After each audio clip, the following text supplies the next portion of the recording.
Deivids Vokans Aiks dzimis 1952. gada 29. aprīlī Lesterā. Anglijā ir 4 bērnu tēvs.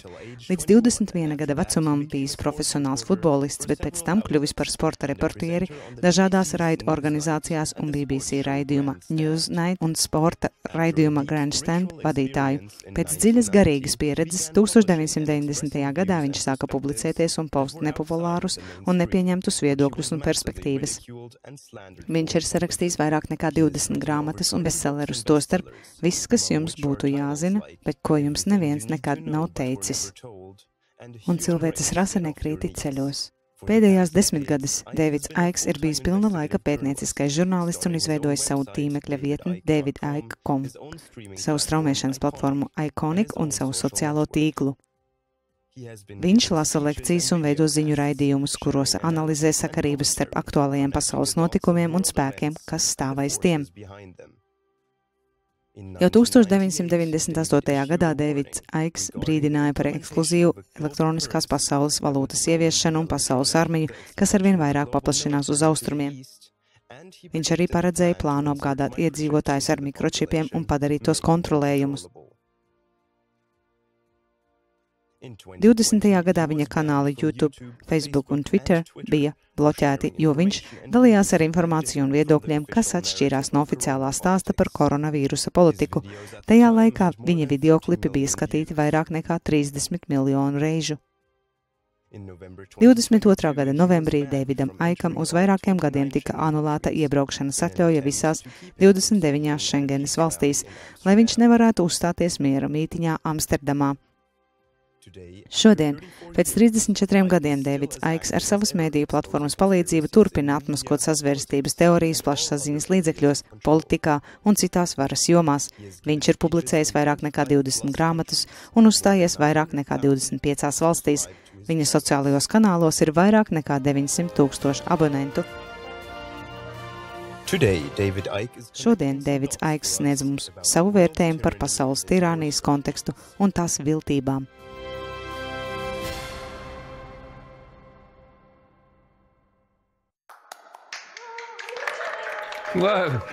Wow! Liels paldies! Lieliski! Vai visi mūs dzird? Brīnišķīgi, fantastiski! Paldies, Deivid, ka uzaicinājāt mūs uz 20. ACK savā studijā. Jā, nav problēma. Patiešām patīkami, ka esat šeit. Tas ir brīnišķīgi. Viena no daudzajām jūsu veidotajām sērijām ir notikumu savienotājs, Dot Connector sērija. Par ko tā ir? Kāda ir tās ideja? Dot Connector.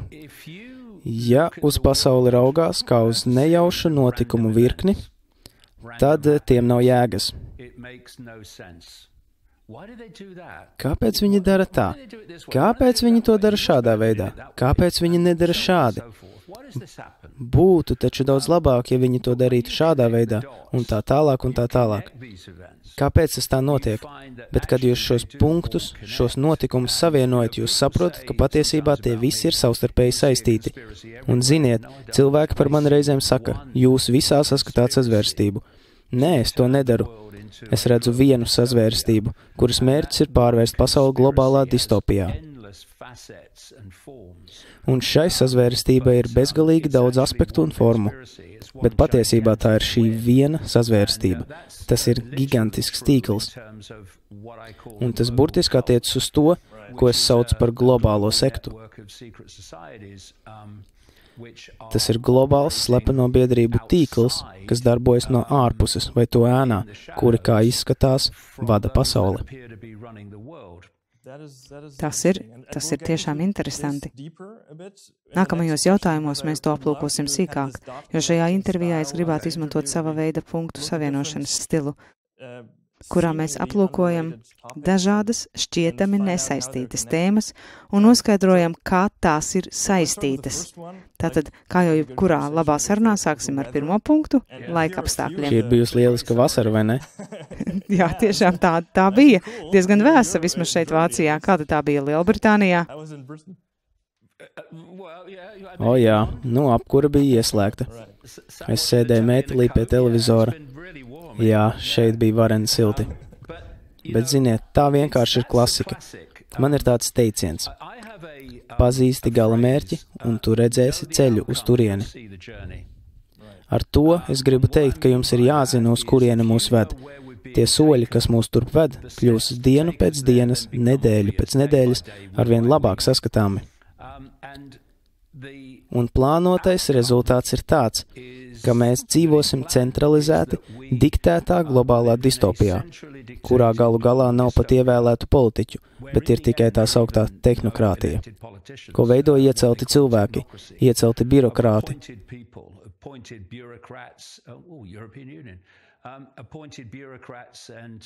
Ak, kā šī Eiropas Savienība, iecelti birokrāti, tehnokrāti un inženieri, un veselības eksperti un tam līdzīgi, kas faktiski pieņem lēmumus no viena centrālā globālā punkta. Paskatieties uz Pasaules veselības organizāciju. Tas ir atspēriena dēlis uz šo globālo distopiju. Uz turieni viņi mūs ved. Doma ir arī tāda, ka ja paskatās uz visiem šīs globālās sazvērstības pamatiem, kas paredzēti cilvēku kontrolē, tad tā visa pamatā ir uztveres kontrole. Mēs uzvedamies tā, kā uzvedamies, jo uztveram tā, kā uztveram.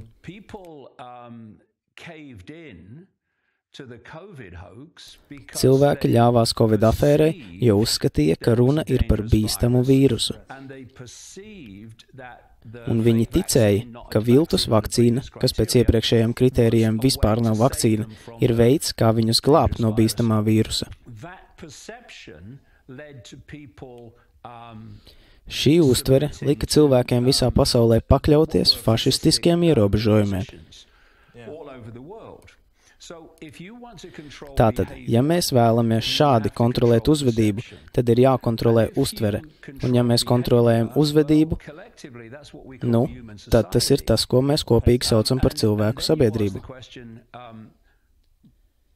Un tad rodas jautājums, no kurienes rodas uztvere?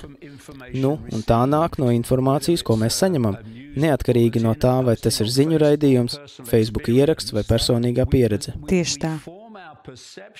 Mēs veidojam savu uztveri, pamatojoties uz saņemto informāciju, un mūsu uzvedība izriet no šiem priekšrakstiem. Un kopumā šī uzvedība ir cilvēku sabiedrība, un tieši šeit spēlē ienāk cenzūra, jo cenzūras mērķis ir kontrolēt informāciju, ko cilvēki saņem, un tādējādi kontrolēt viņu uztveri.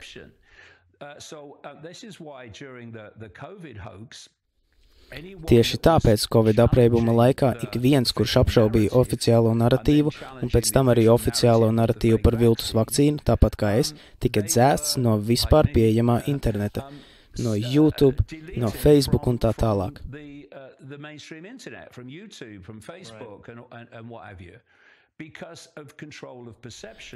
Uztveres kontroles dēļ, un ideja ir tāda, un tāds ir bijis plāns jau ilgu laiku, pārcelt informācijas pārraidi no mums zināmiem avotiem uz internetu.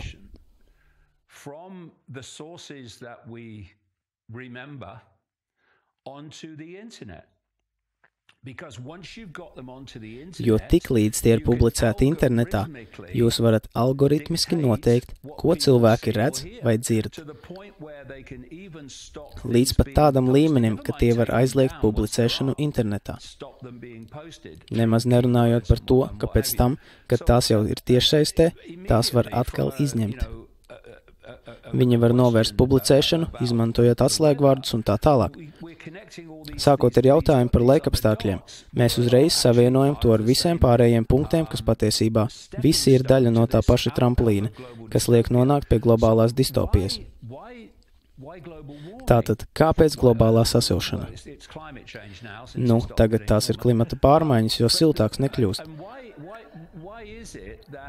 Un kāpēc tiek demonizēta dzīvības gāze, oglekļa dioksīds, bez kura mēs visi būtu miruši, nebūtu ne pārtikas, ne augu dzīvības, nekā?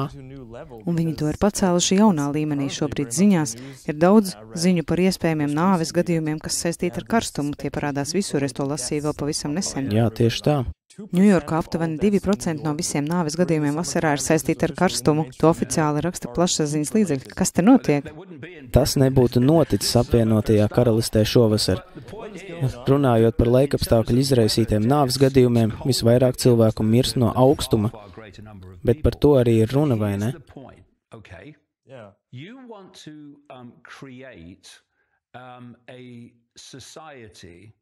Viņi vēlas izveidot sabiedrību, kurā cilvēki ir saspiesti un ierobežoti nelielās teritorijās, kur viņi drīkst pārvietoties. Tā sauktajās 15 minūšu pilsētās.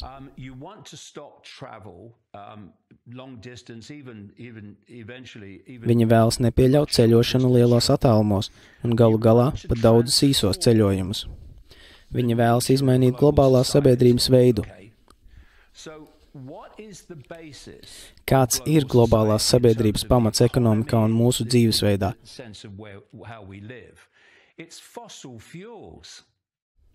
Viss ir saistīts ar fosilo kurināmo. Tas bija rūpnieciskās revolūcijas dzinējspēks un viss, kas no tā izrietēja. Un šeit ir īstais punkts. Neto nulle. Ja viņi izvirza nulles neto mērķi attiecībā uz oglekļa dioksīdu, tad viņiem patiesībā nekas daudz vairāk nav jādara, ja viņi šo mērķi izvirza 2050. gadam vai kādam citam datumam, vai ne? Lai sasniegtu šo mērķi, ir jāpārveido cilvēku sabiedrība. Tieši tā. Un vienkārši, lai sasniegtu šo mērķi, un, protams, fosiliem kurināmiem un visam pārējiem būtībā ir jāizzūd. Mums ir jāiznīcina šī ainava ar vēja turbīnām, kas izmanto neticami daudz fosilā kurināmā. Lai to radītu, jā. Tieši tā, lai to radītu.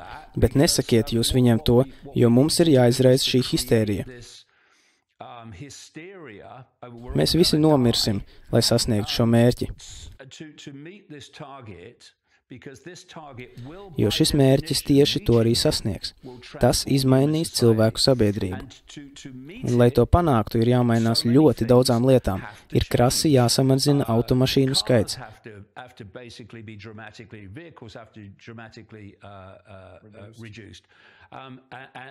Ir krasi jāsamazina pārvietošanās un ceļošana.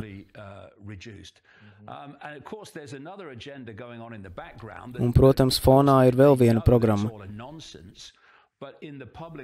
Protams, viņi zina, ka tas viss ir neprāts, bet sabiedrības acīs šīs muļķības tiek virzītas tāpēc, ka tās novedīs pie pilnīgas cilvēku sabiedrības pārveides. Wow. Tas ir interesanti. Jo, aplūkojot šo darba kārtību, mēs varētu pāriet pie nākamā punkta, kas būtu, piemēram, ekonomikas attīstība, kurā mēs atrodamies.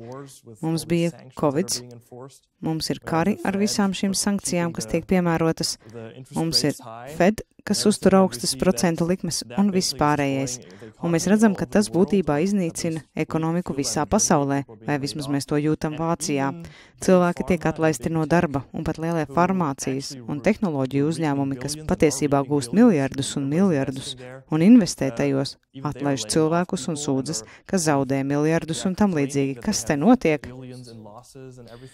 Jā, viņi atlaiž daudz cilvēkus, jo mākslīgais intelekts gūst virsroku.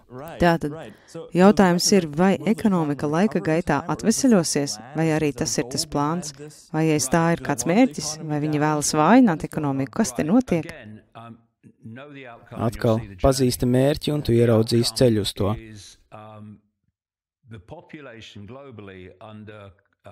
Rezultāts ir tāds, ka iedzīvotāji visā pasaulē nonāk atkarības situācijā.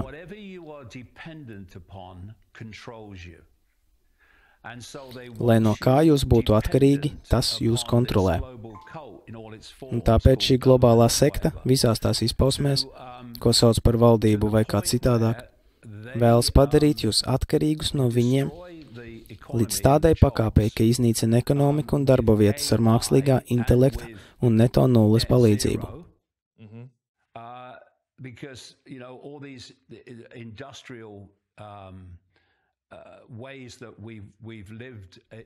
Tātad visām šīm industriālajām metodēm, kas mums bija industriālās revolūcijas laikmetā, ir jāiziet, jo nevar sasniegt neto nulli nekādā citā veidā.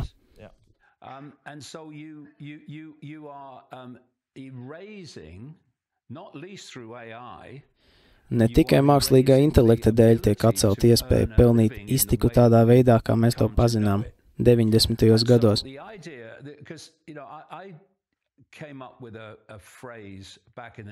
90. gados man prātā ienāca formulējums. Es atceros to. Problēma, reakcija, risinājums. Tiek radīta problēma vai problēmas ilūzija, piemēram, Covid. Jā, Covid, un kā klimata pārmaiņas, cilvēku izraisītās klimata pārmaiņas. Un klimats pastāvīgi mainās, un jūs vēlaties, lai sabiedrība rēģētu šādi.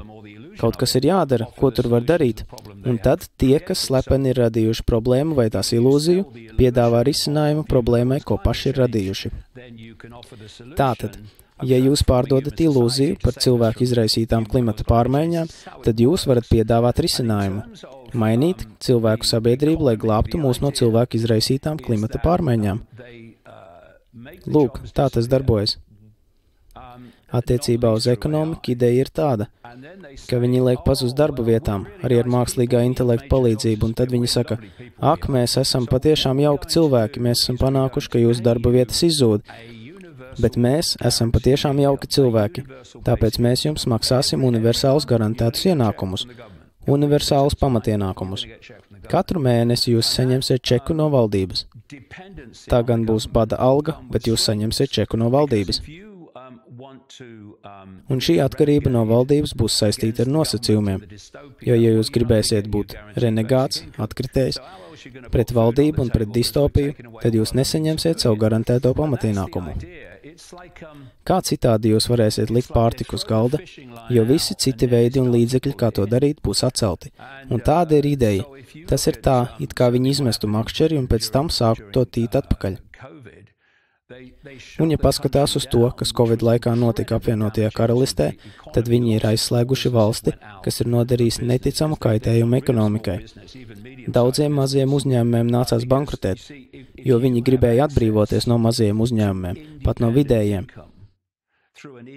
Jo ja jums ir piekļuve neatkarīgiem ienākumiem ar neatkarīgu uzņēmumu starpniecību, labi, katrs uzņēmums jau ir pieslēgts sistēmai, bet es gribu teikt, ka tas tiek vadīts neatkarīgi.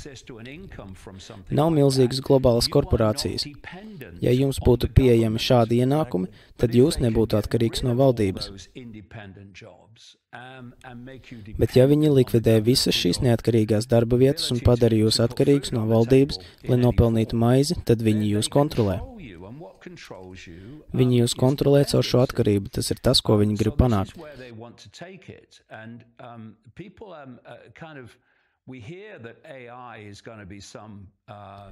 Ir dzirdams, ka mākslīgais intelekts būs milzīgs darba vietu iznīcināšanas fenomens, bet es nedomāju, ka pat šie cilvēki apzinās, cik daudz darba vietu izzudīs.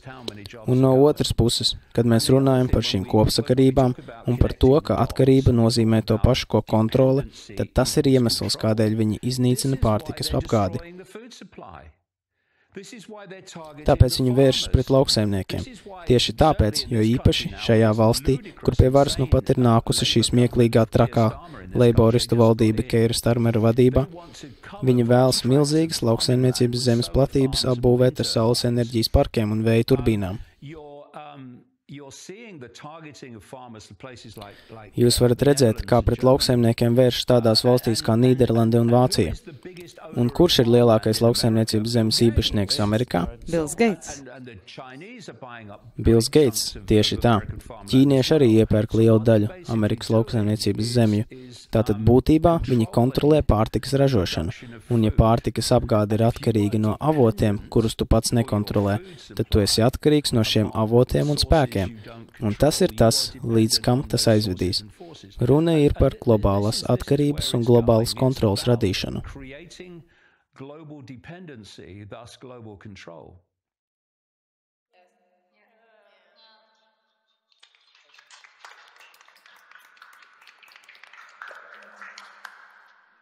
Jā, tas ir interesanti. Runājot par mākslīgo intelektu, saka, ka mēs atrodoties bruņošanās sacensībā starp kvantu datoriem un mākslīgo intelektu. Piemēram, Donalds Trumps tolaik paziņoja, ka ASV 2020. gadā investēs $1 miljardu gadā kvantu informātikā. Ķīna aptuveni 3 reizes vairāk. Elons Musks paziņoja, ka tikai šogad vien viņš investēs $10 miljardus, lai Memphisā uzbūvētu pasaulē lielāko superdatoru sava mākslīgā intelekta apmācībai, ko sauc par Grok, līdzīgs ChatGPT. Viņš arī apmāca Tesla automobiļus un robotus, lai tie spētu darboties autonomi.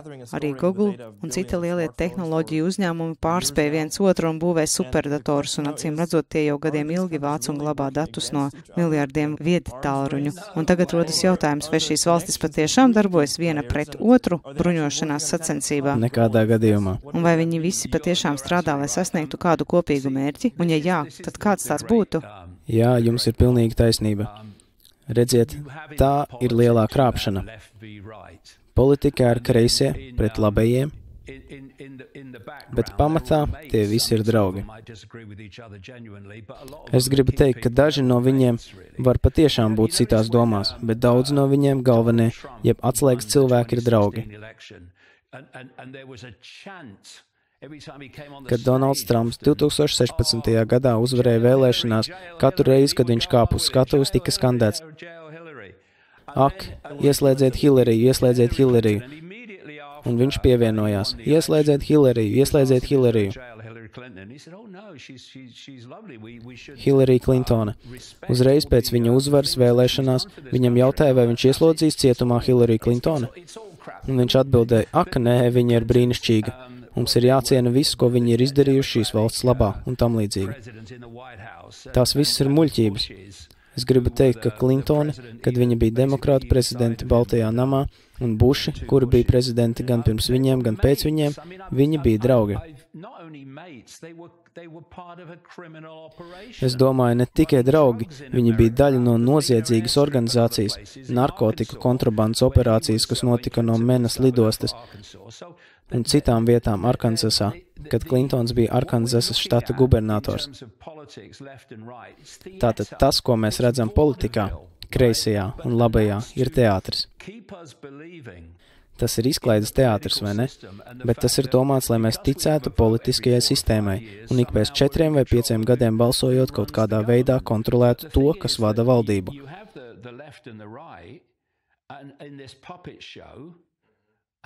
Bet, ja spēr soli atpakaļ ēnā šajā leļu teātrī, kur ir kreisie un labējie, jūs redzat, ka abus kontrolē vienas un tās pašas rokas. Tāpēc nav svarīgi, kas ir pie varas, kreisie vai labējie. Tas liecina par vienu un to pašu cilvēces darba kārtību. Vai tas attiecas arī uz ASV un Ķīnu starp valstu līmenī? Jā, tā ir viena no lietām, ko es esmu teicis gadu desmitiem. Šī globālā sekta nepazīst valstu robežas.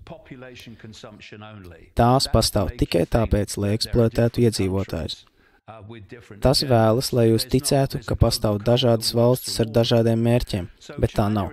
Pastāv viena globālā sekta, kas darbojas visās valstīs.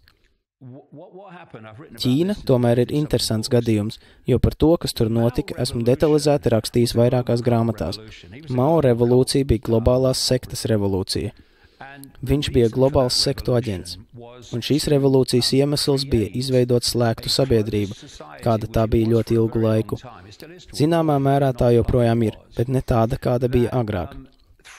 Tas ļāva izveidot struktūru, sistēmu, kas ļauj pilnībā kontrolēt cilvēkus, arī izmantojot mākslīgo intelektu.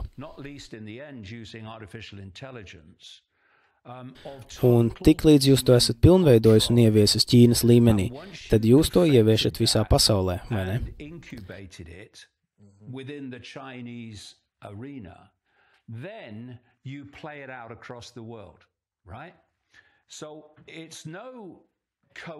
Tāpēc tā nav nejaušība, ka Covid saskaņā ar oficiālo versiju nāk no Ķīnas. Un kopš tā laika rietumi tehnoloģiskās kontrolas un piespiešanas ziņā arvien vairāk un vairāk līdzinās Ķīnai.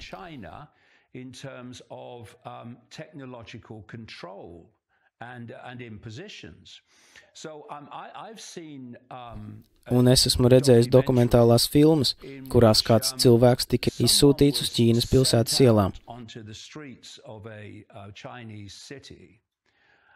Mērķis bija, lai mākslīgā intelekta sistēma viņu atrastu.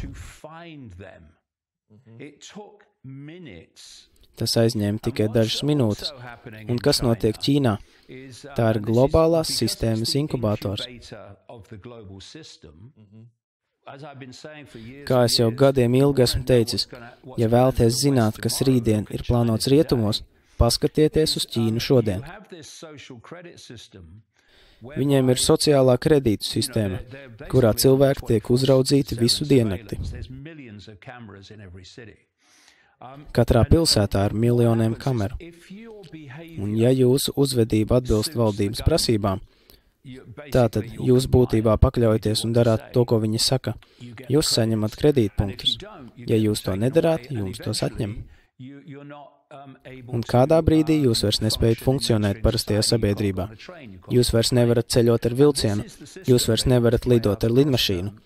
Tā ir sistēma, ko viņi vēlas ieviest visā pasaulē. Un tieši šeit ienāk digitālās valūtas, un tieši tāpēc viņi vēlas digitālo ekonomiku. Jo tiklīdz viņiem tā būs, viņi varēs darīt to pašu, ko dara Ķīnā.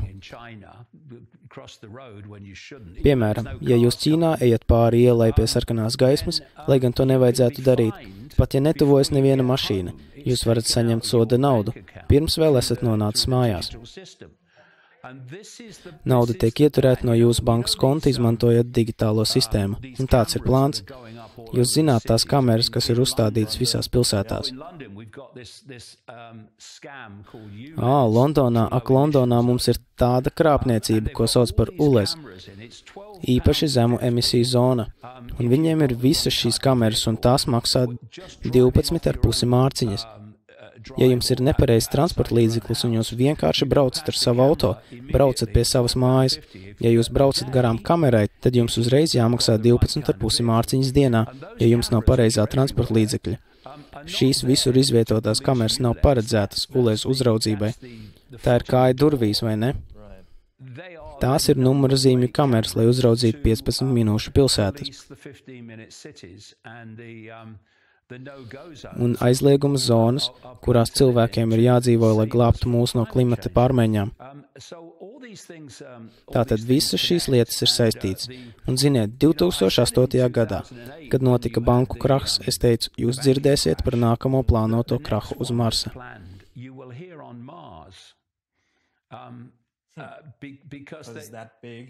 Jā, jo tā ir tik liela.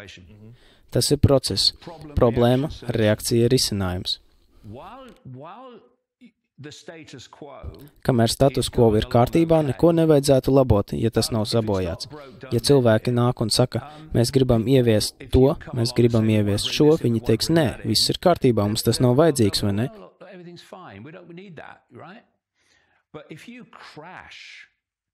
Bet ja jūs nojaucat status quo, lai kāds tas būtu, tad jums ir problēma. Jums ir pārējais punkts, jo status quo ir zudis. Tā ir nekārtība. Tā notiek finanšu krahs. Un tad jūs sakāt, nu dariet kaut ko mums darīt? Un tad vajag risinājumu. Un tad viņi nāk klajā ar risinājumu. Un risinājums ir pārvērst finanšu sistēmu par digitālu kontrolas sistēmu. Un to viņi dara visu laiku. Viņi rada problēmas. Un tad viņi piedāvā risinājums problēmām, ko paši ir radījuši. Tas notiek visu laiku. Un daudzas no šīm problēmām patiesībā nemaz nav problēmas. Mēs runājam par cilvēku izraisītu globālo sasilšanu. Tās ir muļķības, tas ir zinātniskas muļķības.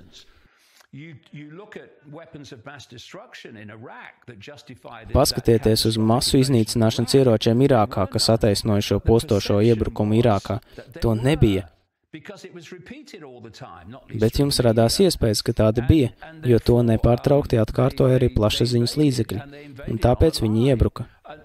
Un viņi iebruka, pamatojoties uz meliem, un tad viņi saka, ka masu iznīcināšanas ieroči nebija. Bet tad tas jau bija izdarīts, katastrofa bija ceļā, un tas ir novedis pie daudzām citām lietām, kas ir notikušas tuvajos austrumos. Tāpēc, ja no oficiāliem avotiem jums tiek apgalvots, ka pastāv problēma, un ka tas ir tās iemesls, tad pieņemiet, ka jums tiek melots.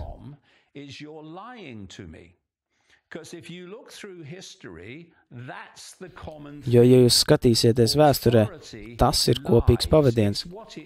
Valsts melo. Tas ir tas, ko tā dara. Priekš tam tā pastāv. Tāpēc, kad iestādes man saka, ka situācija ir tāda, es vispirms pieņemu, ka tās man melo. Mans nākamais jautājums ir, kāpēc jūs man melojat? Un atbildi uz to jūs uzzināsiet, kad redzēsiet, kā viņi saka, ir problēmas, par kuru jums viņi melo, risinājums. Un ziniet, ja jūs to izpētīsiet, dažkārt atklāsiet, ka valsts iestādes te vai tur saka arī patiesību. Taču vairākumā gadījumu viņi jums melos. Un ar to jums ir jāsāk. Tāpēc, kad man pateica, ka ir nāvējošs vīrus, man tūlītējā reakcija bija, viņi man melo. Tātad kāds ir risinājums? Un es domāju, ka risinājums ir tas, ka viņi izdomās nolādētu vakcīnu kā risinājumu tam, ko viņi man saka, kas te notiekot. Un, protams, tas arī notika. Un, ziniet, sākt ar domu, ka vara jums melo, ir ļoti labs sākums. Tas neļauj jums tikt maldinātam. Jā, paldies, ka cilvēki tā dara. Jā, un tas ir pārsteidzoši. Un tas ir pārsteidzoši, kā vēsture to apstiprina. Pareizi. Un es gribu teikt, ka jūs uzsvērāt šo spēli ar kreisās un labējās puses uztveri. Runājot par to, es domāju, ka šis citāts no viena no bijušajiem ASV prezidentiem, no Franklina D. Roosevelta, kurš valdīja ASV Otrajā pasaules karā, ir ļoti trāpīgs. Jā, viņš teica, politikā nekas nenotiek nejauši.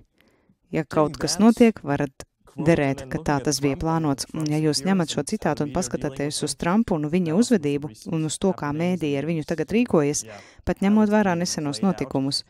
Un jā, uz to, kā tas notiek un arī uz visām alternatīvajām, konservatīvajām politiskajām partijām, kas Eiropā kļūst arvien populārākas, vai jūs teiktu, ka tas ir plānots solis vai tā ir patiesa pretestība darba kārtībai? Nu, ir daudz cilvēku, kas uzskatīs, ka tas ir īsts pretvējš. Bet tikai nelielas zināšanas ir bīstama lieta.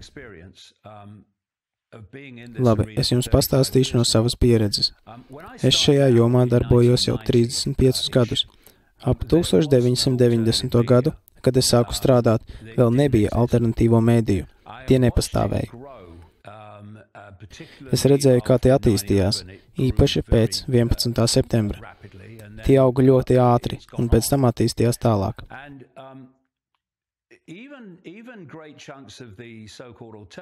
Taču pat liela daļa tā saukto alternatīvo mēdīju pieņēma Covid melu, un bija diezgan nomācoši to vērot.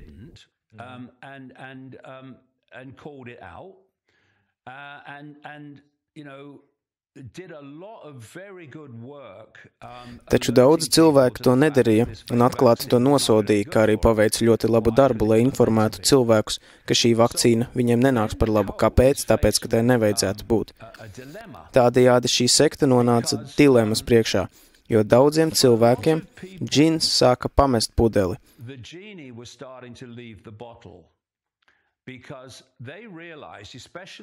Jo viņi saprata, jo īpaši atskatoties atpakaļ, ka tas, ko tolaik stāstīja alternatīvie cilvēki, patiesībā bija taisnība. Piemēram, ka tā bija krāpšana ar vakcīnu un ka cilvēkiem patiesībā nebūs nekāda laba iznākuma. Un tā bija patiesība. Un gars sāka izplūst no pudeles. No savas pieredzes var teikt, ka daudz vairāk cilvēku nekā jebkad agrāk saprata, ka pasaule nav gluži tāda, par kādu viņi to uzskatīja. Un ka cilvēki, kas ir tā sauktajā varā, nav tie spēki, par kādiem viņi tos uzskatīja. Tāpēc sekta ir dilemma. Tā zina, ka daudziem cilvēkiem džins pilnībā neatgriezīsies vairs atpakaļ pudelē. Tā tas nenotiek. Tātad, ko mēs varam darīt? Bīstamība ir tā, ka atmoda turpinās izplatīties, padziļināt izpratni, un tas būs īsta problēma šai globālajai sektei un viņu dienas kārtībai.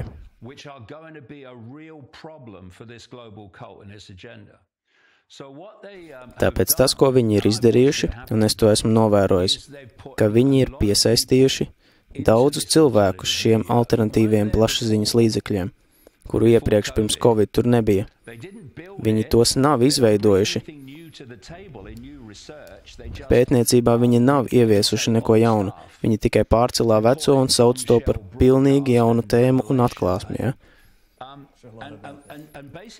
Un būtībā viņi ir izveidojuši kaut ko tādu, ko es saucu par barikāžu brigādi. Un barikāžu brigāde ir robeža, kur viņi var doties.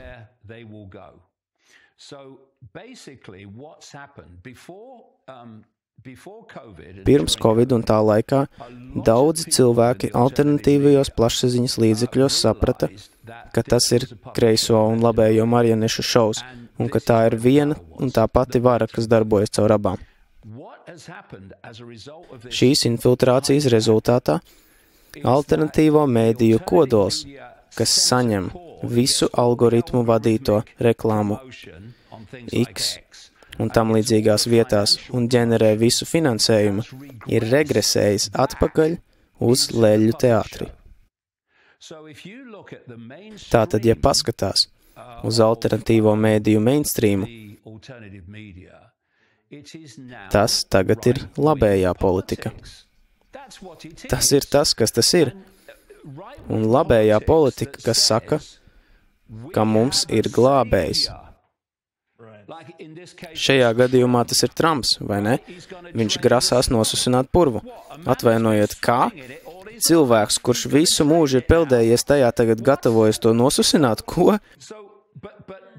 Jā, bet kam vajadzīga politika? Ja jūs atgriežaties pie šī līmeņa, pie kreisā un labējā, jūs jau esat pazaudējuši pavadienu. Ilgu laiku sekta kā kontrolējošo autoritāti izmantoja karaļnamu. Tas viņiem ļoti labi derēja, jo bija cilvēki, kuri bija vadoņi un valdnieki savas dzimtes dēļ,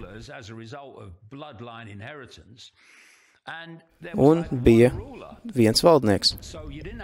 Tāpēc nebija jākontrolē ļoti daudz cilvēku, lai vadītu šovu. Bet tad cilvēce sasniedza, varētu teikt, brieduma punktu, kad tā vairs nespēja ar to samierināties. Un tā notika tāda kā pāreja no karaliskās kontroles, lai gan tā joprojām pastāv tādās valstīs kā apvienotā karaliste, uz politisko kontroli. Tātad, kas ir politiskā kontrole? Ja paskatās uz politisko partiju, tā ir piramīda. Tās augšgalā ir daži cilvēki, kas nosaka un diktē piramīdas virzienus. Tad ir visi partijas biedri, sākot ar deputātiem un beidzot ar aktīvistiem, kas atrodas dažādos piramīdas līmeņos. Labi. Tātad jūs vēlaties kļūt par parlamenta deputātu. Labi. Šajā valstī jūs ievēl vietējā vēlēšanu apgabalu partija. Tā tas ir visās politiskajās partijās. Un tāpēc jums intervijā ir jāievēro partijas līnija. Jums ir jāpasaka, ko partija aizstāv saskaņā ar tā brīža hierarhiju. Ja jūs pēc tam ievēl parlamentā, ja jūs vēlaties kāpt pa karjeras kāpnēm un kļūt par ministru, premjerministru vai ko citu, vispirms jums ir jābūt nežēlīgam, bet otrkārt jums ir jāievēro partijas līnija, jo dumpinieki vienkārši nekur neaiziet, vai ne? Tātad jums ir divas hierarhijas. Teiksim, jums ir divas partijas, piemēram, republikāņi un demokrāti. Jums ir divas hierarhijas, un augšgalā abas piramīdas vada ļoti neliels skaits cilvēku. Un ja jūs sperat soli tālāk ēnā, jūs redzat, ka abas hierarhijas, abas partijas kontrolē vieni un tie paši cilvēki. Neatkarīgi no tā, vai pie vienas varas ir viena vai otra puse, pamatā vienmēr tiek īstenota viena un tā pati programma. Tādējādi viņi ir radījuši ilūziju, ka esam pārgājuši no karaliskas diktatūras bez iedzīvotāju kontrolas uz politisku sistēmu, kurā iedzīvotāji kontrolē politisko sistēmu. Taču tas tā nav, jo galu galā visas šīs partijas kontrolē vieni un tie paši cilvēki. Un pat, ja ir viena vai divas partijas, mazākas partijas, kas ir patiesas, sākumā jau sistēma nodrošina, ka tās nenonāk pie varas, bet, ja pat tās nonāk pie varas, sistēma nodrošina, ka tas, ko tās varētu vēlēties darīt iedzīvotāju labā, ir neiespējami. Es nesaku, ka viņas to vēlējās, bet mums bija brīnišķīgs piemērs, kad Boris Džonsons, vēl būdams apvienotās karalists premjerministrs, tika gāsts no troņa.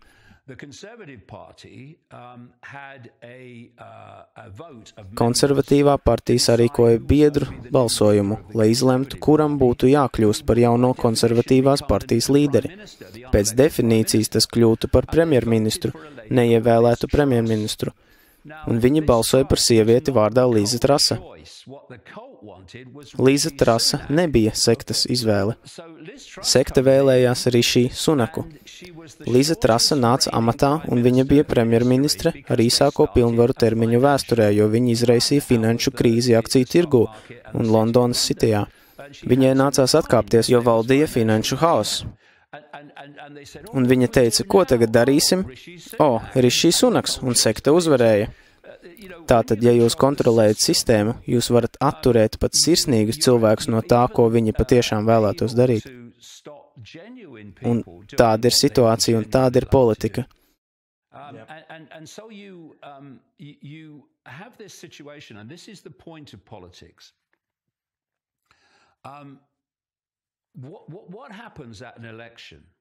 Kas notiek vēlēšanās?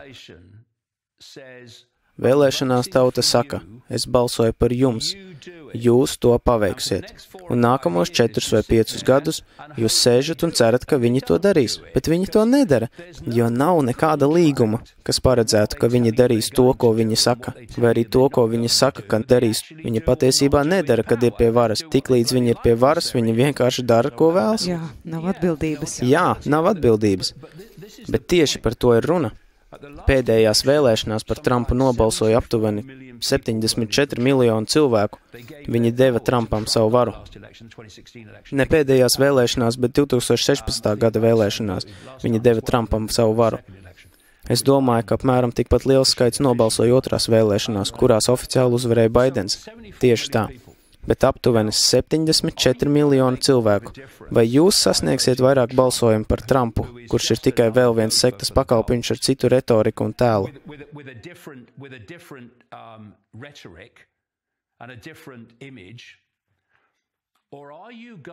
Vai arī jūs mainīsiet sabiedrību? 74 miljoniem cilvēku atgūstot savu varu, neatdodot to, paņemot to atpakaļ un sakot, mēs nesadarbosimies ne ar ko tādu, kas atņem mūsu brīvību un kaitēs mūsu dzīvībai, mūsu bērnu dzīvībai un mūsu bērnu nākotnē. Mēs tam nepiekrītam. Mēs to nedarīsim. Un tas būtu risinājums? Te mums ir kāda situācija. Vienkārši sadalīsim to. Jo cilvēki saka, ko jūs varat darīt? Labi, vienkārši paskatīsimies. Tā ir tīra matemātika. Viņi mums saka, ka pasaulē ir 8 miljardi cilvēku, vai ne? Pareizi. To cilvēku skaits, kuri precīzi zina, ko viņi dara, lai radītu šo globālo distopiju, ir niecīga daļa no šiem 8 miljardiem. Šie cilvēki nevar kontrolēt 8 miljardus, ja šie 8 miljardi nesadarbojas, ja šie 8 miljardi nepiekrīt. Tas nav iespējams. Tāpēc viņi veido politiskās partijas, lai cilvēki varētu cīnīties leļļu teātrī. Viņi rada dažādas uzskatu sistēmas, kas var cīnīties savā starpā par pārākumu. having the power over the other, and they can divide and rule. Un tad tās var mūs šķelt un vadīt. Tāpēc mēs cīnāmies cits pret citu, nevērīgi raugoties un neredzot, ka visu šo dažādo frakciju stīgas tur viena un tā pati roka. Un ja mēs vienkārši teiktu, ziniet, varbūt jūs ticat kaut kam citam nekā es, kāda ir problēma? Problēma tikai rodas tad, kad jūs mēģināt uzspiest man savus uzskatus, un es mēģinu uzspiest jums savus uzskatus, tikai tad rodas problēma. Jo citādi mēs varētu teikt, es nepiekrītu tev šajā jautājumā, un tu nepiekrīti man šajā jautājumā, bet izdzeram alu. Tā nav problēma, un mēs par to parunāsim.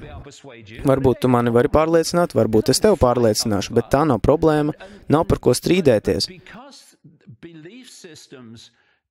Bet tā kā uzskatu sistēmām patīk dominēt, tās cenšas uzspiest savus uzskatus citiem cilvēkiem. Un tieši šeit jums ir problēma. Tieši šeit ir princips skaldi un valdi. Ziniet, jūs varat skatīties futbola spēli un vēlēties, lai uzvar viena no komandām, vai ne? Pareizi. Bet ja tas nenotiek, neviens taču nemirst, vai ne? Bet vai tad jums ir jāstrīdas aizmugurē, ja es biju par šo komandu, bet jūs bijāt par otru, un uzvarēja varbūt mana vai jūsu komanda? Kāpēc tā? Mums tagad ir jācīnās aizmugurē. Kāpēc? Kāpēc? Tā ir futbola spēle. Un tā ir tikai īsa pieredze. Mēs neesam cilvēki. Mēs esam apziņa, kurai ir īsa pieredze transportlīdzeklī, ko mēs saucam par cilvēku. Mēs esam mūžīga, bezgalīga apziņa. Mēs visi esam veseluma izpausme. Uztveres kontrolas rezultātā. Šī vienotība tiek sadrumstalota un sadalīta ticības sistēmu frakcijās, kas atkal nav problēma, ja vien jūs nevēlaties uzspiest savu sistēmu kādam citam.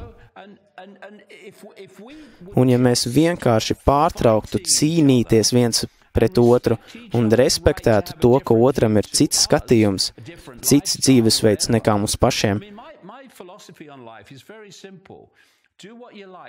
Piemēram, mana dzīves filozofija ir ļoti vienkārša.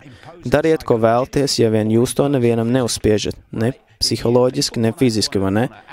Ja jūs, cilvēki, vēlaties tā rīkoties un visi piekrīt, ka vēlaties tā dzīvot, tad tā arī dzīvojiet. Bet kad jūs sākat uzspiest citiem, kā jums vajadzētu dzīvot, tad es sāku iedziļināties.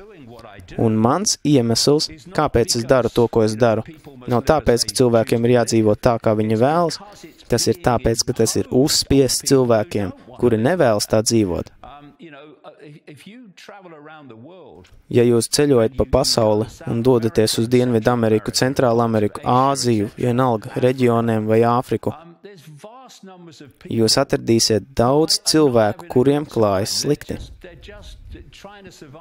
Viņi vienkārši cenšas izdzīvot vēl vienu dienu. Tā tam nav jābūt. Tā tam nav jābūt. Bet skaldi un valdi dēļ tā tas ir. Un runājot par šo skaldi un valdi spēli un ticības sistēmām, vai jūs varētu teikt, ka tās tiek apzināti veidotas, finansētas un uzturētas? Un ja tā, tad kas to dara, jo īpaši ar šo kreiso un labējo paradigmu? Jā, ja mēs paskatāmies uz alternatīviem mēdījiem, kā es tos saucu, alternatīviem masu mēdījiem, uz šo infiltrāciju, kas ir pārņēmusi algoritmizētu un finansiālu atbalstu un visu pārējo, ir noteikti spēlētāji. Piemēram, Takers Karlsons, un es nesaku, ka šie cilvēki ir slikti cilvēki, jo, ja jūs vēlaties turēt barikādes tik tālu un netālāk, jums turpat nav vajadzīgi cilvēki, kas zina, ko viņi dara. Jums tur vienkārši vajag cilvēkus, kuri ir masveidā iedrošināti, kuru uzskatu sistēma un pasaules uzskats ir tāds, ka politikai ir nozīme. ka politika ir atbilde, un ja jūs ieliksiet Trumpu, viss mainīsies un tam līdzīgi. Jums tur nav vajadzīgi aģenti, bet tādi ir. Neļausim te sev mānīt. Taču kopumā jums nav nepieciešams. Jūs vienkārši pieņemat darbā cilvēks ar noteiktu uzskatu, sistēmu un veicināt viņus, un viņi pilda savus pienākumus. Viņi ievēro līniju, jo viņi netic, ka ir kaut kas ārpus tās. Un tieši tas šeit ir noticis. Un ja paskatāmies uz lieliem vārdiem, un es runāju par Joe Roganu, es runāju par Russellu Brandu, es runāju par, es domāju, ka Alex Jones arī tika ievilkts šajā vietā. Viņš bija daļa no agrākajiem alternatīvās plašsaziņas līdzekļiem, bet arī viņu tajā ievilka. Un, ja paskatās uz Tuckeru Carlsonu un tā tālāk, ir arī kāds Bretts Vainšteins un viņa brālis Ēriks Vainšteins. Tātad ir šie cilvēki, viņi saņem visu atbalstu, bet ir vēl viena grupa, kas atrodas ēnā ar viņiem. Tie ir tech aģenti, miljardieri, kas finansē un organizē plašākas ainas apspiešanu. Viņi tur robežu attiecībā uz mazo daļu, uz mazo bildi, jo tas atbilst viņu darba kārtībai. Viens no tiem ir īpaši pazīstams ar vārdu Pīters Tīls. PayPal dibinātājs, vai ne? PayPal. Jā, viņš bija viens no PayPal dibinātājiem. Viņš bija pirmais privātais investors Facebook un ar to nopelnīja bagātību. Bet ir ļoti viegli nopelnīt bagātību, ja zini, kas notiks. Vai tas ir skaidrs, vai ne? Jā, ja jūs esat daļa no organizācijas. Tas ir tāpat kā George Soros. Ieguldīt, kad tirgus ir zemākajā līmenī, un tad tas atkal iet uz augšu un pārdot, kad tirgus ir augstākajā. Šķiet, finanšu pasaulē ir ģeniāla rīcība, bet ja jūs zināt, ka tirgus ir sasniedzis augstāko punktu, jo tie, kas liek tam iet uz augšu, jums to pasaka, tad jūs pārdodat maksimumu brīdī, un jūs atgriezīsieties atpakaļ zemākajā punktā, kad viņi jums pateiks, ka zemāk tas vairs nevirzīsies, jo viss akcijas tirgus, visa finanšu sistēma ir pilnībā kontrolēta. Un ja jums ir šīs zināšanas, jo jūs esat saistīts ar šiem iekšējiem cilvēkiem, tad jūs varat nopelnīt bagātību. Jums nav jābūt īpaši gudram, jums vienkārši jārīkojas pamatojoties uz to, ko jūs zināt. Piemēram, Pīters Tīls, uzņēmumu Palantir, līdzdibinātājs, ir novērošanas un augsto tehnoloģiju piegādātais Pentagonam un globālajiem pasaules izlūkdienestiem. Pīters Tīls ir Bilderbergu grupas vadības komisijas loceklis. Vai ne? Viņš ir globālists, kā viņi dēvē alternatīvie plašsaziņas līdzekļi. Pīters Tīls arī ir Maska draugs. Viņš ir draugs arī puisim vārdā Mark Anderson vai Anderson Horowitz, kā viņu dēvē. Visi šie cilvēki, vēl viens cilvēks vārdā Deivids Saks, visi šie cilvēki ir multimiljardieri, kuri pēkšņi vienoti atbalsta Donaldu Trumpu. Un viņi ir pievērsušies alternatīvajiem plašsaziņas līdzekļiem vai, noteiktai to daļai. Pīters Tīls ir Rumble investors. Tai vajadzētu būt alternatīvai platformai. Vēl viens Rumble investors ir J.D. Vance. J.D. Vance ir Pītera Tīla, kurš ir Bilderbergu grupas globālistu vadības komitejas loceklis, biznesas partneris. Un J.D. Vance tikko tika iecelts par Trumpa viceprezidenta amata kandidāta biedru. Vēl viens cilvēks, kas ir Trumpa tuvākajā lokā, ir kāds Viveks Ramašvāmi. Ramašvāmi un J.D. Vance mācījās vienā skolā, vienā laikā. Viņi abi ir riska kapitāla investori. Un kas investē viņu uzņēmumos? Pīters Tīls. Kas ir Pītera Tīla finanšu un uzņēmējdarbības konsultants? Ēriks Vainšteins, Breta Vainšteina brālis, kurš pēkšņi no nekurienes kļuva par vienu no alternatīvo mēdīju zvaigznēm. Tātad mums ir darīšana ar miljardieru grupu, kas darbojas fonā, un tie ir tehnoloģiju miljardieri.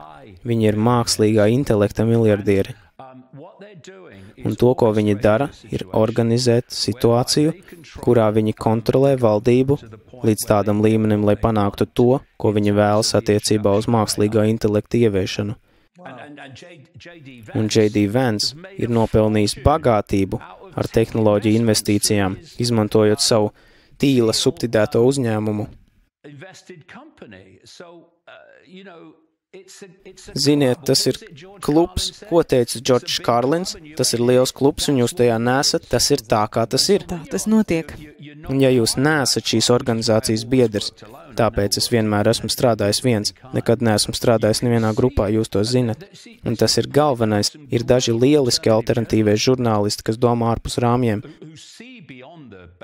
bet viņi nesaņem algoritmizētu un finansiālu atbalstu, kādu saņem cilvēki, kas vienkārši veido alternatīvas ziņojumus līdz šejienei un ne tālāk. Un tāpēc pēc Covid bija vērojams liels atmodas sprādziens un arvien vairāk jaunas informācijas. Nu, tas ir apstājies. Barikāžu brigāde, un es viņus visu laiku vēroju, viņi neko jaunu nesniedz. Viņi tikai atkārto veco un sauc to par atklāsmi. Manās grāmatās tas ir aprakstīts jau 20 gadus. Atklāsmes sprādzienu raidījumu, tas jau ir rakstīts grāmatās 20 gadus atpakaļ, vai ne? Viņi tikai to pārgramo, jo viņi ietur līniju. Un ir arī citi alternatīvie žurnālisti, kas redz daudz tālāk, bet viņi nesaņem nekādu atbalstu un netiek reklamēti. Tas ir interesanti. Nu, mūsu laiks jau iet uz beigām, varbūt viens vēl pēdējais jautājums. Jums ir 35 gadu pieredze, lai stātos pretī mainstreamam. Kā jūs domājat, kāda ir atslēga, ko jūs varētu dot mūsu auditorijai, lai saprastu šīs globālās sazvērstības? Un kāda būtu atslēga, kas ļautu saskatīt mūsu pasauli tādu, kāda tā patiesībā ir? Labi. Runa ir par to, ka pasaule šķiet sadrumstalota notikumu ziņā.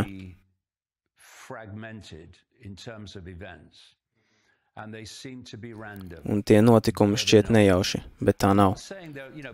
Tu zini, cilvēki saka, vai tu tici vēstures sazvērstības teorijai vai vienkārši sakritībai? It kā tas būtu savstarpēji izslēdzoši, bet tas tā nav. Dažas lietas, kas neizdodas, ir vienkārši to cilvēku darbs, kuri nav pārāk gudri un dara muļķīgas lietas. Es runāju par notikumiem, kas maina sabiedrību. Tie ir tie, kas nosaka cilvēku sabiedrības virzību. Tie nav nejauši. Tie ir aprēķināti. Un, manuprāt, lai to sakārtotu vienkāršā struktūrā, jo, kad es sāku 1990. gadā, ziniet, kad jūs liekat puzli, es jau gadiem neesmu līdz puzli, bet kad es lieku puzli, tas, ko es sākumā gribu izdarīt, es gribu taisnās līnijas, es gribu taisnās malas, es gribu rāmi, pirms es daru ko citu. Un tad jūs liekat gabaliņus un saprotat, ka jo vairāk gabaliņus jūs liekat, jo ātrāk jūs tos liekat, jo tagad jūs redzat, kur tie iederās, jo jūs redzat, kā izvēršas attēls, vai ne? Un tas ir tas, par ko ir šāda veida pētniecība. Kad es sāku, es domāju, es redzu, ka daži cilvēki kontrolē pasauli. Mans jautājums ir, kā viņi to dara? Ir jābūt struktūrai. Pretējā gadījumā tas viss būtu haoss. Tāpēc pirms ilgāka laika es izdomāju sekojošo. Ja jūs iedomājaties zirnekļa tīklu ap visu pasauli, un katra tā dzīsla ir slepena, ir kāda slepena biedrība vai daļēji slepena grupa, bet tīkla ārējā daļā, malā, ir valdība vai valdības aģentūra vai korporācija vai CIA, un tīkla centrā ir zirneklis. Kādā citā intervijā mēs aplūkosim, kas ir zirneklis. Tagad kļūst interesanti. Jo tas ir brīdis, kad visa pasaule patiešām atveras, kad tu saproti, kas ir zirneklis. Tas ir tas, ko nozīmē turp un ne atpakaļ. Neļaujiet viņiem uzzināt, kas ir zirneklis pareizi. Tātad jums ir zirneklis. Un zirneklis kontrolē globālo darba kārtību, globālo aģendu. Tīkla pavedieni, kas ieskauj zirnekli. ir tie, kas patiešām zina par visu darba kārtību. Un lielākajai daļai no tiem pat nav nosaukuma, jo tad tos ir grūtāk izsakot. Tie ir patiesi ekskluzīvi. Jo tālāk jūs attālināties no zirnekļa, jo vairāk nonākat slepeno biedrību sfērā, par kurām mēs nezinām, ko viņi dara un lemj, bet zinām, ka viņi eksistē. Tie ir brīvmūrnieki, un es runāju par brīvmūrnieku iekšējo kodolu, nevis par Billu un Džo vietējā ložā. Es runāju par Maltas bruņiniekiem, templiešiem, Opus Dei, jezuītu ordeņa iekšējo kodolu un tā tālāk.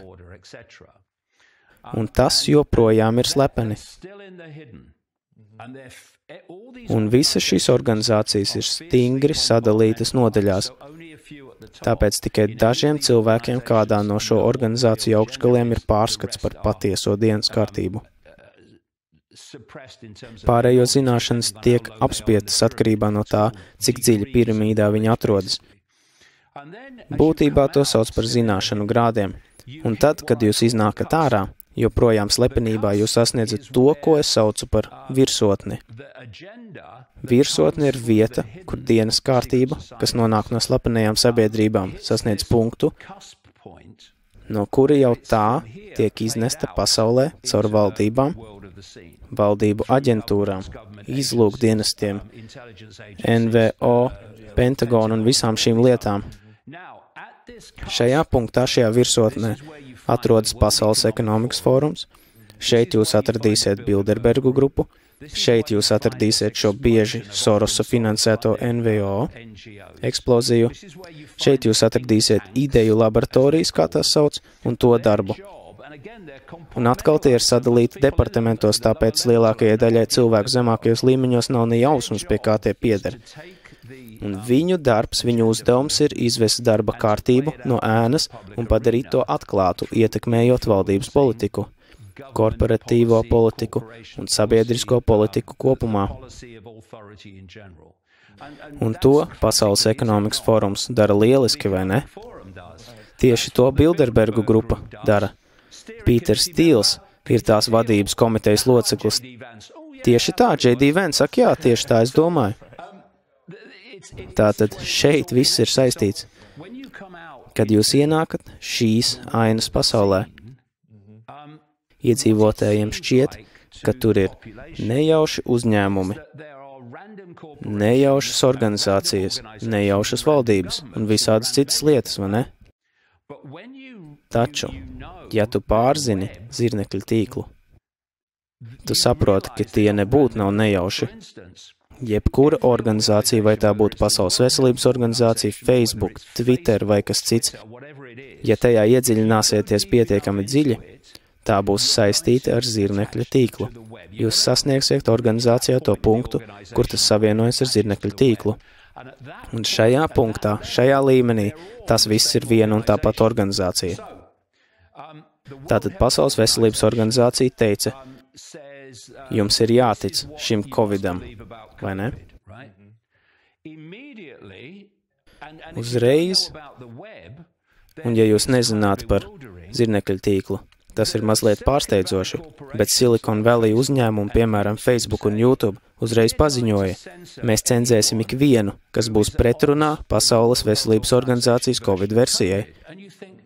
Ja jūs nepārvaldāt tīmekli, tas ved apjukumā un cilvēks domā, bet jums taču vajadzētu būt publiskajam laukumam, vajadzētu būt vietam, kur notiek diskusijas un viedokļu apmaiņai, bet viņi to nedarīja. Viņi teica, mēs cenzēsim visu, kas ir pretrunā ar Pasaules veselības organizācijas Covid versijai. Kāpēc tā? Pietiekami dziļā Pasaules veselības organizācijas līmenī, kuru būtībā vada Gates, kas ir Rockefeller izsūtāmais puika. Rockefeller bija Pasaules veselības organizācijas dibinātāji 1948. gadā. Un sektu līmenis, kultu līmenis, Facebook tīmekļa līmenis ir tāda pati organizācija, tāpēc viņi cenzē dienas kārtību zirnekļa tīkla vārdā vai aizsargā dienas kārtību, ko izplata Pasaules veselības organizācija. Vēl ir organizācijas, kurām vajadzētu aizsargāt iedzīvotājus no lielā farmācijas karteļa, piemēram, CDC un FDA, ASV vai MHRA apvienotajā karalistē. Katrai valstī būs sava organizācija, kas nodrošina iedzīvotāju aizsardzību pret lielo farmācijas karteli, vai ne? Pārliecinoties, ka viss, ko viņi izdod, ir drošs. Bet, ja paskatās uz Pfizer viltoto Covid vakcīnu, kas starp citu bija Pfizer, BioNTech un Moderna militārā operācija, viņi vērsās pie šīm organizācijām, vai viņi vērsās pie šīm organizācijām, vai veselības aizsardzības organizācijām, un teica, mēs vēlamies šo viltoto vakcīnu izmantot daudziem cilvēkiem, un mēs vēlamies turpināt pazemināt vecumu, līdz varēsim to dot zīdaiņiem, tomēr mēs to neesam pārbaudījuši, un pat tie izmēģinājumi, kas mums ir bijuši, nav bijuši ļoti labi. Tāpēc varētu domāt, ka sabiedrības aizsardzības organizācijas, piemēram, CDC, varētu teikt, stop, jūs nerunājat nopietni, netuvojaties ne tuvu iedzīvotājiem. Bet tās to nedarīja, un tās to nav darījuši nekad. Viņas deva viņiem atļauju. Kāpēc? Tāpēc, ka sektu tīklam pieder sabiedrības aizsardzības organizācijas. Viņiem pieder farmācijas rūpniecība.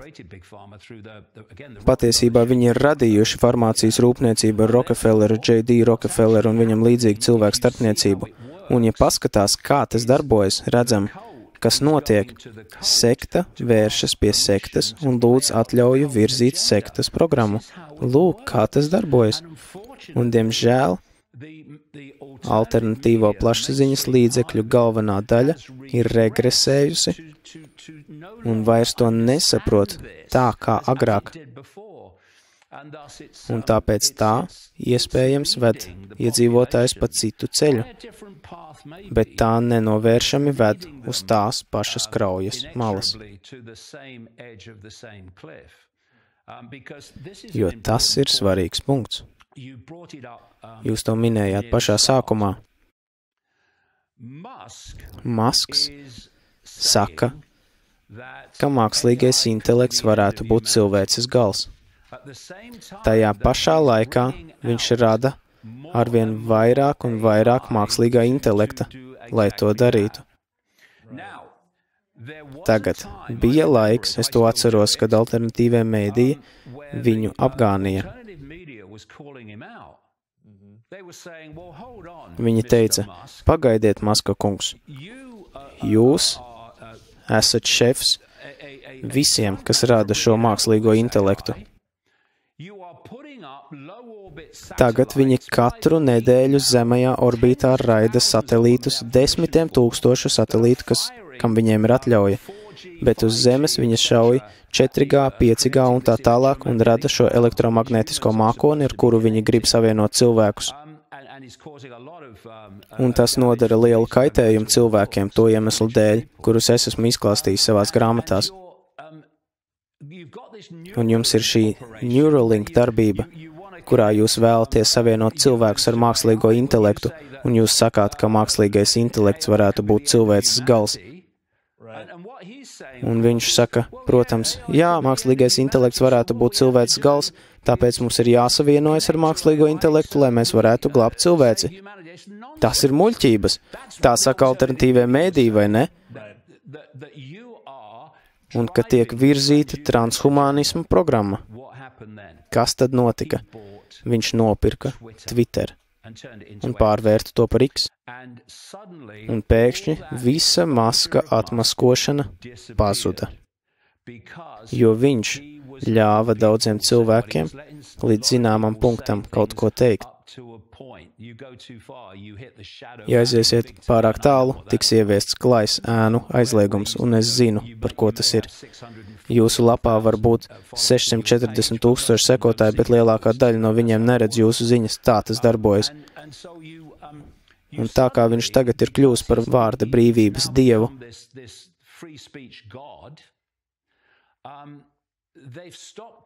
viņi pēkšņi ir pārstājuši viņu kritizēt. par visām šīm programmām, fundamentālām sektas darbībām, mākslīgā intelekta darbībām un satelīta darbībām, par kurām viņš agrāk tika kritizēts. Un tā ir otra lieta, kas ir saistīta ar Masku. Ziniet, es jums teikšu, un es jums ko pateikšu. Jūs varat zināt, kad Ilons Masks melo, jo viņa lūpas kustas, vai ne? Lūk, kā viņš rīkojas. Viņš uzsāk cīņu ar kādu valsti, piemēram, Brazīliju vai Austrāliju vai kaut ko citu, ar Austrālijas valdību. Ak, es aizstāvu vārda brīvību, es to nepieļaušu. Bet rezultātā aizmugurē. Un šis ir no Twitter datiem, X datiem. Twitter Maska vadībā pēc valdību rīkojuma ir izdzēsts vairāk satura nekā Twitterī pirms viņa nopirkšanas. Masks 6 mēnešu laikā līdz šā gada martam pēc Eiropas Savienības rīkojuma visā pasaulē ir izdzēsis 40,000 satura vienību. Taču publiskās cīņās viņš ir pret cenzūru, un tas, protams, maskē to, ko viņš dara fonā. Un ziniet, tas, ko mēs šeit redzam, atkal ir uztveres maiņa.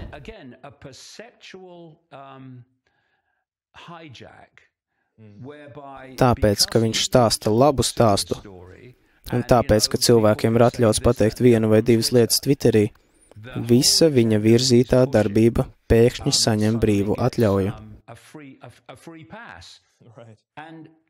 Un tad, pēkšņi, un mēs to tagad redzam pēdējo pāris dienu laikā, viņš saka, es būtībā nekad nevienu politiski neatbalstīšu, jo X ir jāpaliek neitrālam, lai būtu uzticams. Tagad viņš iegulda naudu Trumpam un atbalsta Trumpu. Šie cilvēki, piemēram, Andersens, Tīls un tā tālāk, kuri visi ir daļa no šīs bandas, tagad pārējie pie Trumpa, Saksas un visiem pārējiem cilvēkiem. Lielie miljardieri no Silicon Valley. Un viņi ir tie, kas finansē alternatīvos masu mēdījus, kuri pēkšņi vairs nav alternatīvi. Un tā nav sagadīšanās.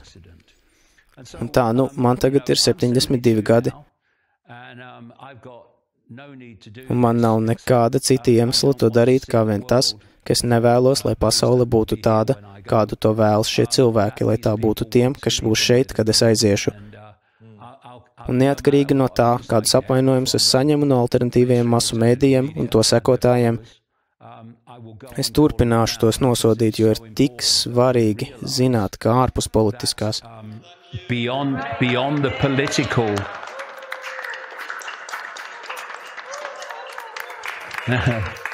Oh, thank you. Paldies. Aiz politiskās barikādes. Tur slēpjas atbildes. Un tieši tāpēc viņi nevēlas, lai mēs tur ietu. Paldies, Dēvid, ka savienojāt visus šos punktus kopā. Tas bija pārsteidzoši. Jā, un tas bija tikai virsmas paskrāpēšana. Paldies. Redziet, šī grāmata iznāks 1. septembrī. Atmaskošana. Būs arī audio grāmata. Es to šobrīd ierakstu. Un, protams, būs arī e-grāmata. Bet tas ir tik dziļi trušu alās.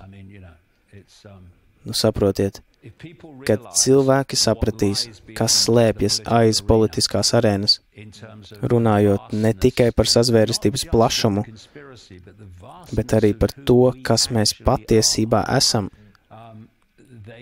viņi nekad tam neticēs no savas mazā es cilvēka perspektīvas. Viņi nav mazais es cilvēks, nav nekāda es esmu mazs cilvēks. Izņemot uztveri, es esmu mazs cilvēks. Mēs esam viss, kas ir, viss, kas bija, un viss, kas jebkad var būt. Un mums ir tikai īsa pieredze, ko mēs saucam par cilvēku. Un kad mēs to apzināsimies, tad neviena sekta nespēs mūs kontrolēt, un viņi nevēlas, lai mēs tieši to zinātu. Paldies, kolēģi! Paldies! Liels paldies! Paldies! Thank you very much.